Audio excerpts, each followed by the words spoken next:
पसंद महामंड में देवघर काशी झारखंड में मोरा पड़ल पसंद महामंड में। यही जगह पे बड़ा बड़ा ढंग होला, ऐसे ही न भोला बाबा के डिमांड होला। सुना भोला जी के भक्ति ब्रांड होला, ऐसे ही न भोला बाबा के डिमांड होला। सुना भोला जी के भक्ति ब्रांड होला।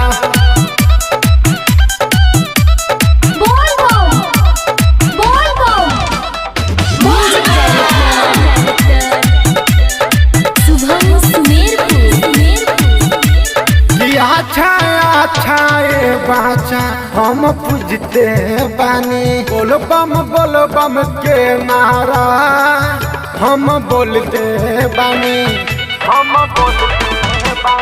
अच्छा बाचा हम पूजते बानी, बोल बम के नारा हम बोलते बानी।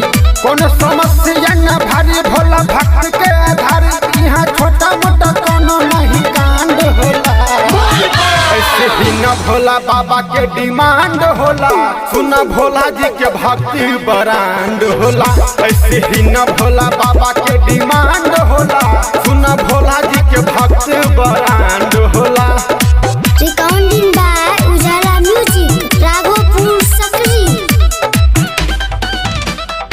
Music director Shubham Sumerpur. भोला बाबा के प्रसादी समझ के गाजा पिएला सब, देख मस्ती में झूमे कमरिया रहिया चलेला जब। भोला बाबा के प्रसादी समझ के गाजा पिएला सब, देख मस्ती में झूमे कमरिया रहिया चलेला जब।